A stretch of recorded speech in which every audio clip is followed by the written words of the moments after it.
Hey, thanks so much for listening to the Ridge Community Church podcast. My name is John. I'm one of the pastors at the Ridge, and our vision is to bring the hope of Jesus into every home. So we want to bring you something hopeful and helpful for your everyday life. Whether you've been following Jesus for a while or you're still trying to figure out exactly what you do believe about God. Now, you'll find on this podcast things that'll help with conversations about marriage and parenting and mental health and work, practical things to help you in your faith journey, and a lot more. So whether you're listening to this on your favorite podcast app or you're watching on YouTube, be sure to follow and subscribe so that you don't miss any of the hopeful and helpful conversations. Hey everyone, welcome to this episode of the Ridge Podcast. Today I get to share with all of you a conversation that I got to have with Tom Keppeler of Kingdom Prep Lutheran High School. Kingdom Prep is all about empowering young men in Milwaukee, not just through academics, but by shaping their character, skills, and their faith. And they're just really on a mission to prepare guys to make a real impact in their communities. They're one of our Live Big partners. And in this conversation, Tom shares about Kingdom Prep's mission, the importance of mentorship and building trust, and a lot more. This is my conversation with Tom. Hi, Tom. Thanks for coming on to the Ridge Podcast. John, good to be with you this morning. Look forward to the conversation. Yeah. Would you mind, maybe we can get started off, would you mind introducing yourself and maybe sharing a little bit about what you do? Sure. My name is Tom Keppeler, and I have the privilege of working with Kingdom Prep Lutheran High School. And my role is the Director of Partnership Development. So that means in some ways I wear a lot of hats. Part of it is obviously resource development, funding, but also just establishing connections and partnerships with area churches, organizations, businesses, as well as individuals of how we can better resource the 200 young men that we serve at Kingdom Prep. Yeah. What ended up getting you connected? Was that why was it something that you were passionate about? Wow. Well, I'll give you the short version, but so Kingdom Prep is in its 7th year, and its founding principal is Kevin Festerling. And Kevin and I have been friends about 15 years, and we get together every 2 or 3 months, have a beer, catch up, and back in 2017, 2018, he started telling me about this new school he was going to start for boys, all boys, in Milwaukee. And I thought that was really cool. We had moved into the city of Milwaukee. At the time, we lived in Sherman Park. And so as Kevin launched this school, I was just watching him do this. And from time to time, I would introduce him to people, friends of mine, business owners, just because I was pretty well connected. And about 4.5 years ago, we were having one of our, bi-monthly catch-ups, having a beer. And he said, yeah, my board really wants me to hire a development person, but I don't want to hire a development person. I just need someone that can think out of the box and, look a little differently at this whole thing of resource development. I said, well, I think I might be able to help you. I've been around in 30 years. I've been around, raising money and giving money away. And I said, but, they don't know me. So you got to figure this out. So we started a 6-month trial period, and I'm finishing 4 years now. That's awesome. I love that. And so it started 7 years ago.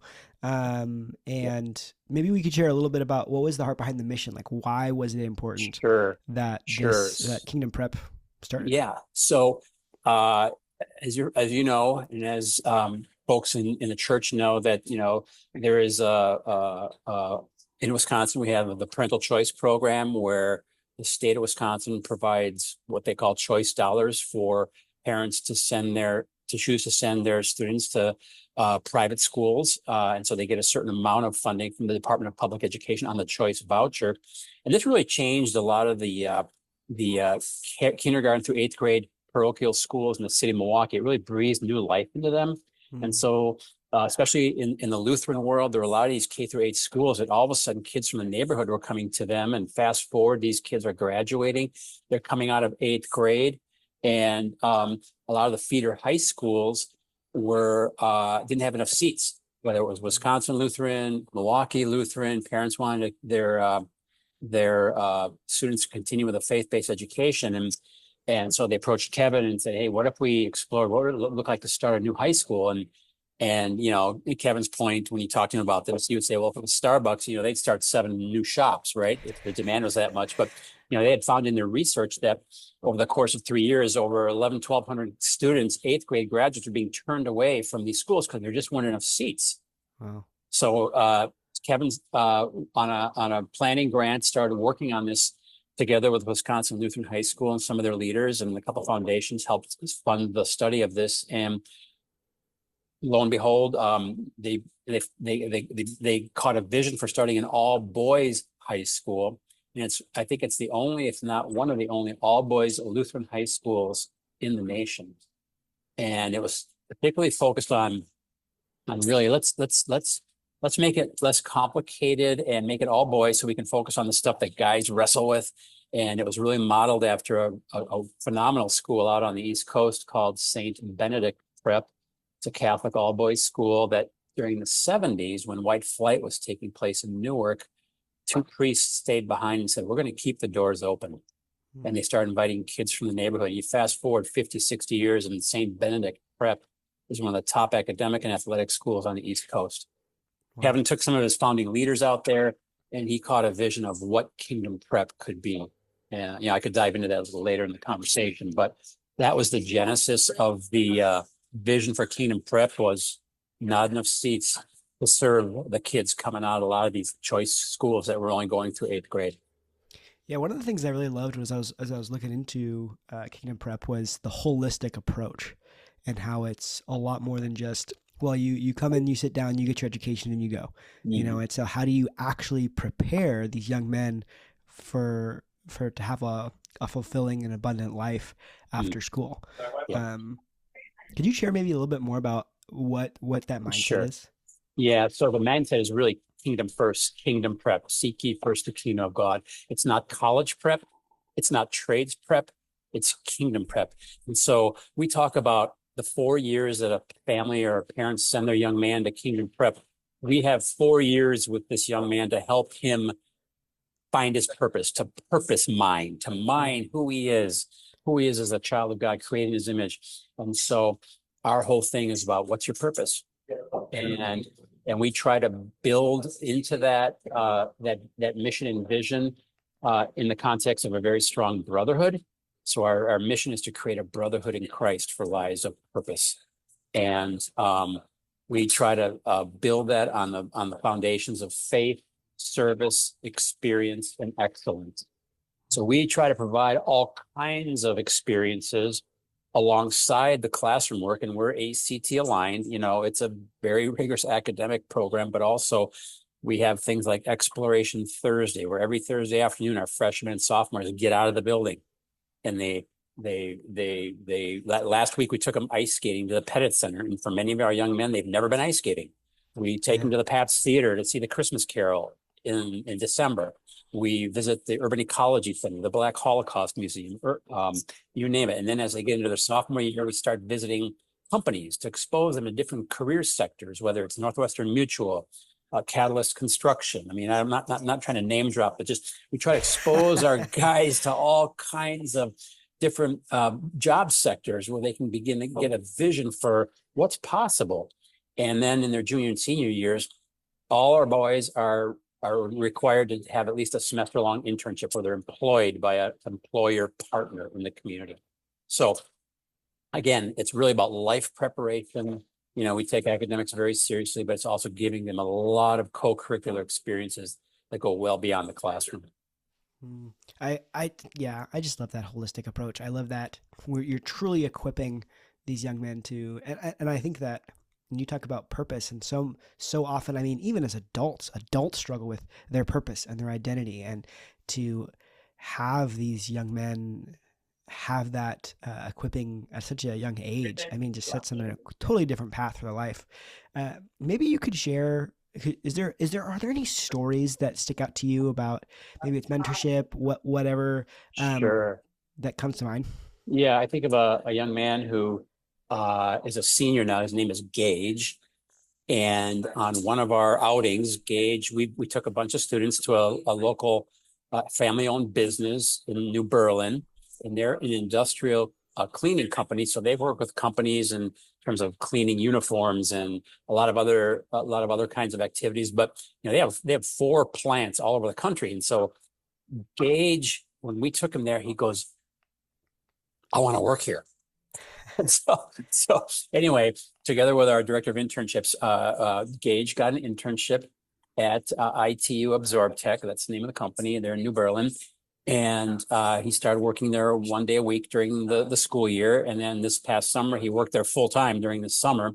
And now he's still there 2 days a week. And it's just changed his life. He's like, I love being around machinery. I love getting my hands dirty. I love fixing things. And he's done well there. He wants to work there after he graduates. He graduates this coming spring. And he hopes to one day be not just doing what he's currently doing in maintenance in the plant, but also become someday a route service representative, where he calls on clients and delivers and is going all over the community in the truck. Anyway, he is so excited about his internship and how it's given him confidence. And you just see him standing a little straighter, and the way he talks about it, and they love him there. It's been really fun to watch. And that's just one of countless examples. I think of another young man, Aiden, who is now at the Milwaukee Institute of Art and Design. He had 2 years of internship at a local architect downtown Milwaukee. In 2 years, they poured into him. He worked there, and he eventually was accepted to MIAD, and is now a freshman there, and he's studying industrial design. So again, these internships are for real. And again, I could go on, depending on how much time you have. But again, we tell our employer partners, don't coddle these young men. If they don't show up, or if they ghost you, or don't, you gotta, they need to understand consequences. And we work really closely with them. We've had a couple boys that had to be let go because they just weren't stepping up. And so they learn a lot of soft skills and hard skills for the marketplace. That's going to really bode well for their life after graduation. How do they go about partnering them with a specific internship? Is that like discovering what they're passionate about? Is that like, right? Hey, here's this big list. How does that work? Yeah. So we work with the young men. Obviously they visit a lot of different companies. And if, like we had a young man that, he was interested in auto mechanics. And so our director of internships, Angela, we had a relationship with a local, a service center in the Wauwatosa area. And so we talked to them. They're familiar with us because our school is also located in Wauwatosa off of 76th and North. And one thing led to another, and they interviewed Nate, and they agreed to hire Nate. And now he's working one afternoon a week, paid. He is excused from his classes. And so it's really working with our director of internships, and she really helps place the students with the companies depending on their interests. And we had a student about 2.5 years ago who had an internship at the same auto service center. He didn't like it. And now he's a full-time EMT, and he works on an ambulance, and he's delivered babies. And, he realized he didn't want to be an auto mechanic. And so he switched gears and ended up going through the EMT training, and was tenacious, passed the exams after, several attempts. And now he's working for one of the area EMT ambulance companies, helping people. That's amazing. I think that just showcases different students will have different passions and different alignments. And the more you can equip them to find their spot, the more helpful it will be. I loved reading through some of the values that Kingdom Prep has. Would you mind maybe sharing how you see, you can share those values, but you can also share how are those shaping students? Yeah. So we talk about our 4 pillars being faith, service, excellence, and experience. But we also, I would say another one that's not necessarily in that list is that we want our young men to be seen and known during their time at Kingdom Prep. And that happens most intensely at our daily pack time. I remember in high school, I had homeroom. It's way more than homeroom, but it's about 20 minutes every morning where they're with the same group of kids. And they have a student leader and a staff leader, and it's time to check in. It's the beginning of the school day, and they take attendance. We find out wherever young man is who is not present. Is he accounted for or not accounted for? If he's not accounted for, we find out where he is, and we report that every day at our student assembly. So being seen and known is important, and there's all kinds of other ways in which they are seen and known. And then we talk about giving our young men voice and choice. Our vision is that these young men really own the school. They provide the leadership We have a student leadership council, and we're trying to give as much as we can away to the students. So this becomes their school.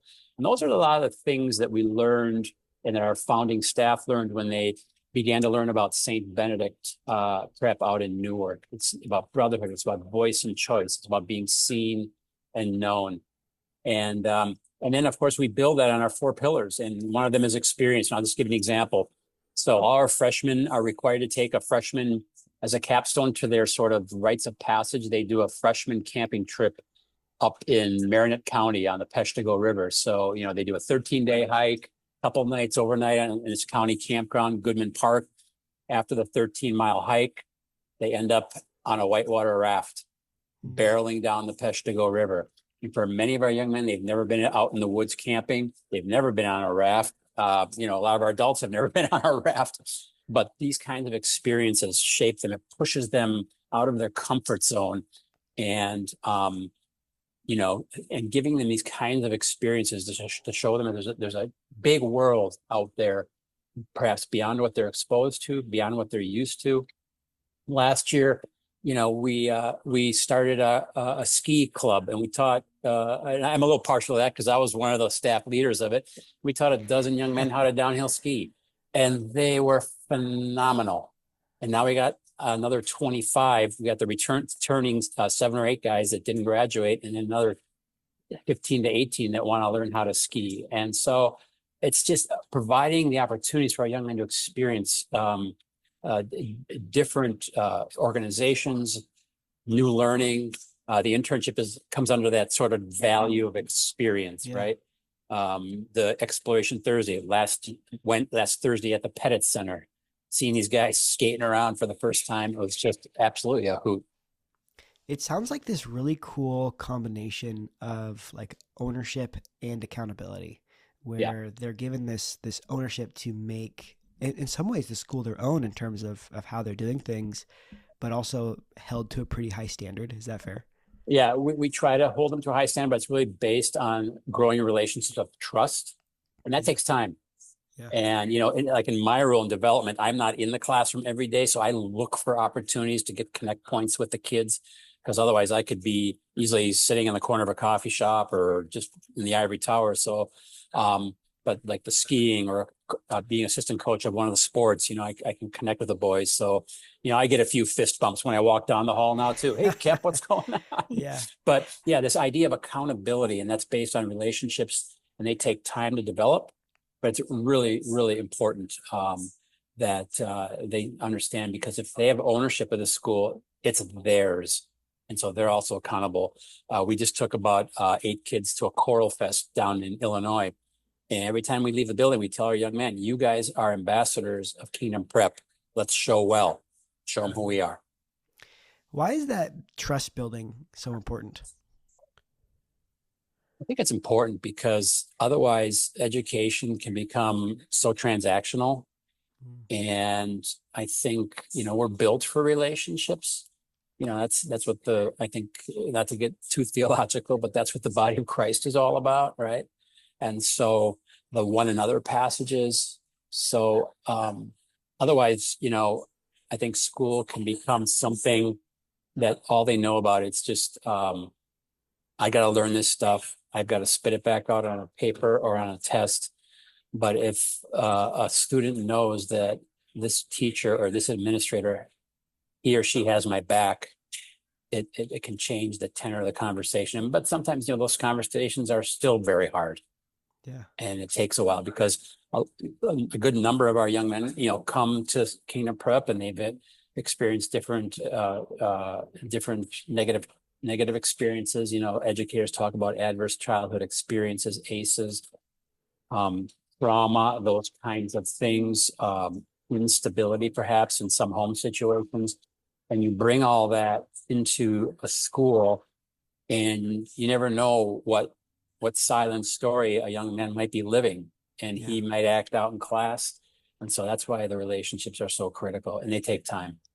Yeah. I know one of the things that I saw on your site was just the importance of ending destructive cycles that happen.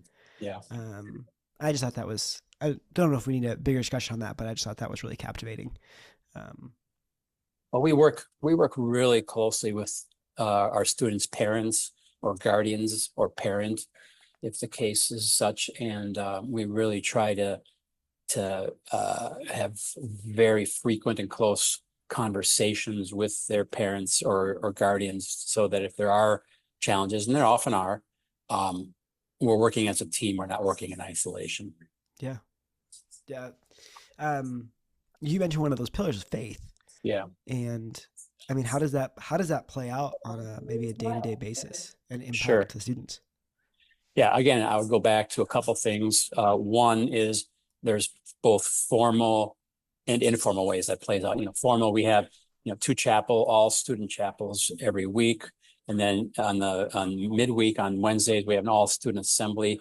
And so those are times of 20 minutes, 25 minutes of what I would just call formal spiritual input, challenging to the boys. But there's religious education in the high school, Old Testament, New Testament, life of Christ. But then there's also, I would say, the more informal, not unintentional, but informal, based on what happens in the pack time. A lot of pack leaders, they get a certain amount of budget every year to do certain things. Like, one pack leader's taken the boys out for a weekend to his parents' cabin, and they're going to go ATV and cruising around on these all-terrain vehicles, and just that relationship building time. And often, a young man will open up a lot more around a campfire outside than he would in a social studies class, right? Yeah.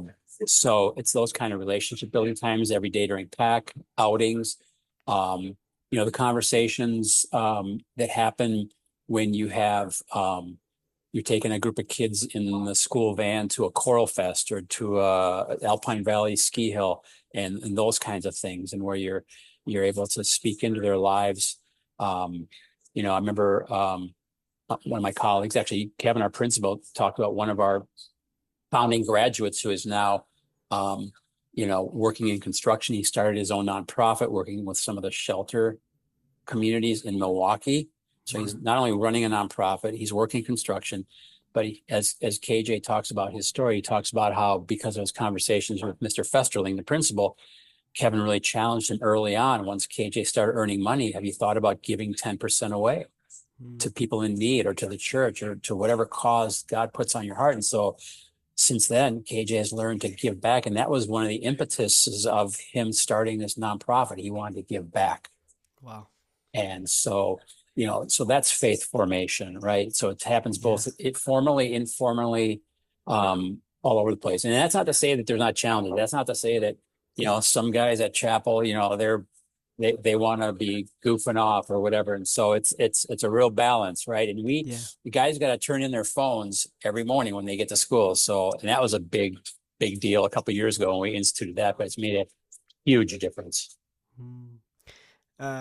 So I know one of the big wish list item that Kingdom Prep has is for the student employment initiative. Right. Could you share a little bit about that? Yeah. So student employment both includes but goes beyond our internship program. So we have, for example, an in-house culinary internship program. Our food service director, Pat Jones, every school day, she makes breakfast and lunch. And she's an amazing cook because she has her own catering business. So it's not maybe the hot lunch that you or I remember as a kid, right? A square pizza that maybe glows in the dark, right? Yeah, right. Yeah, I'm not even going to go there, but you're right. And so, like, for example, we hosted an event this past Thursday night for one of the area foundations that did a gathering at our school as the host site. And Pat and her culinary interns catered the whole thing. I mean, they had pot stickers and egg rolls and smash burgers, and it was amazing. And Pat's got a really high standard, and so those are opportunities for in-house internships, which we pay the young men. And so that's an example of student employment. Our cleaning crew, we've got a full-time individual who oversees the facility and cleaning, but we hire students who want to earn some money and work part-time after school hours to do a lot of the facilities and cleaning and that kind of thing. We have partnership with another local nonprofit where we have 4 or 5 guys that are at one day a week, they're in a trades internship, and they do repair and remodeling projects around the school or even around the neighborhood sometimes. And so there's a number of streams where we're employing kids both in-house and partnering with other nonprofits that may not have the funding to pay the boys, but we can come with that funding. And then they're learning, urban agriculture, or they're learning something else in the area. So most of our outside employer partners do pay the young men.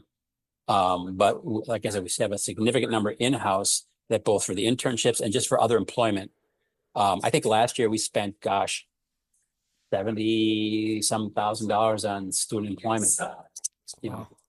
And I mean, I'm just even thinking about the culinary stuff, like that provides such valuable experience that if somebody wants to get a job outside of the school, they have this basis and foundation of experience, not just even in like catering, but just in those life skills of, hey, how do you have a boss, and treat them well. And yeah. And Pat's teaching them other things besides just cooking and how to use knives. She's teaching them how do you food cost, how do you bid a catering event, and then how do you pull it off so that it's a 10 on a scale of 1 to 10, right? Yeah.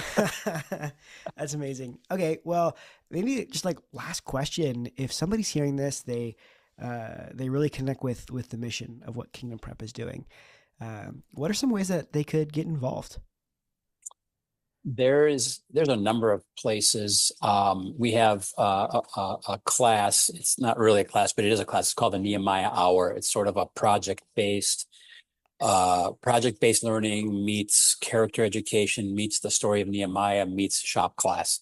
Yeah. And right now we've got probably, I would say, 2 or 3 retired gentlemen who are retired engineers or tradespeople that come in 2 or 3 times a week and just are in the classroom with the instructor, walking alongside these guys as they learn how to identify problems, pay attention to the world, and build things. And so in the Nehemiah Hour, we have an academic interventions area that we have a need for tutors. I mean, there's a whole, athletics.